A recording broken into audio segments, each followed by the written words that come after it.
উৎসব জনতা যে পরিস্থিতি সামাল দেওয়ার জন্য আমি মেয়ের ভাই হিসেবে 2-3টা বাড়ি দিই। বাড়ি দেওয়ার পরে আমার বন্ধুরা বললাম যাদের কেবিনে নিয়ে সেভ কর, যাতে ওদের কিছু না হয়। ওই জায়গা থেকে আমাদের ফোন দিল, আমরা ঘাটেই ছিলাম। ঘাটে মানে কিছু মানুষ লুট করতেছিল, লুট করার কারণে আমরা কিছু যারা আছি বন্ধু বান্ধব সবাই যাওয়ার পরে ওই লঞ্চে যারা ছিল আমাদের পরিচিত, আমরা সবাইকে বের করে দিতে আছি যাতে কিছু না করে। একটা পর্যায়ে 2টা মেয়ে ছিল, 2টা মেয়ের প্রতি কিছু উৎসব জনতা সবাই খেপে গেছে, মানে ওদের একজন নিয়ে যেতে চাইতেছে 5জন 10জন বন্ধু বান্ধব, মানে ওদের চরকিশোরগঞ্জ এই জায়গায় নিয়ে যাবো। তো মেয়ের আমার বলতেছে ভাই আমার যেমন তুমি সেভ করো, তোমরা সেভ। আমি 9টা ফোন উদ্ধার করে দিয়েছিলাম, আমার যারা বন্ধু বান্ধব ছিল আমরা সবাই মিলে 9টা ফোন উদ্ধার করে দিয়েছিলাম। আর মেয়েরা বলতেছে ভাই তুমি আমাদের যেভাবে পারো সেভ করো। আর উৎসব জনতা এই 2টা মেয়ের উপরেই টার্গেট ছিল, যদি ওদের বিচার না হয় তাহলে আর কি লঞ্চটা ছাড়তে দিব না। লঞ্চের দড়িটা ওরা ধরে রাখছিল 2-1 সময়। কারণ বিষয়টা হলো এই মেয়ের যে শুনবালা একটু শাসন করা হলো, ভাই হিসাবে শাসন করা হলো। আমি আইনের প্রতি শ্রদ্ধাশীল, আমি ওই টাইমেও থানায় ফোন দিয়েছি, রাজু ভাইরিতে ফোন দেওয়াইছি, থানা থেকে সেকেন্ড অফিসারে আসার জন্য। তো উৎসব জনতা যে পরিস্থিতি সামাল দেওয়ার জন্য আমি মেয়ের ভাই হিসেবে 2-3টা বাড়ি দিই। দেওয়ার পরে বাড়িগুলো আমি দিই ওনার ভিতরে, যাতে ওদের ব্যথা না। বাড়ি দেওয়ার পরে আমার বন্ধুরা বললাম যাদের কেবিনে নিয়ে সেভ কর, যাতে ওদের কিছু না হয়। মেয়েদের উপরে যাওয়ার পরে উৎসব জনতা যারা আসছিল সবাই মানে যার মতো ঘটনাস্থলে ত্যাগ হয়। আমি আইনের প্রতি শ্রদ্ধাশীল, আমি দেখতেছি বিষয়টা অনেক সহায়তা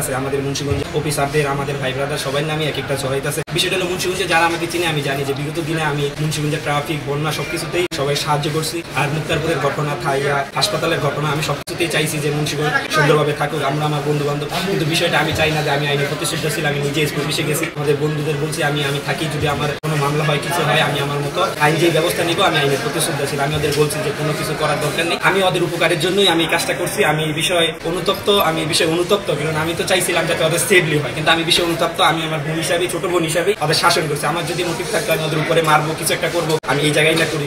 কিছু আমার যারা বন্ধু বান্ধব আসছিল ওরা সবাই সেভ করার, আর কিছু ছেলে মেয়ে আসছিল যারা লুটপাটে ধান্দায় ছিল। আমি 9টার মোবাইল সাথে ছোট বাচ্চা আছে, মোবাইল মানিব্যাগ সবকিছু উদ্ধার করে দিয়েছিলাম। আমার মোটিভটা ছিল যাতে ওদের কোনো সেফলি ওরা এই জায়গাতে চলে যেতে পারে।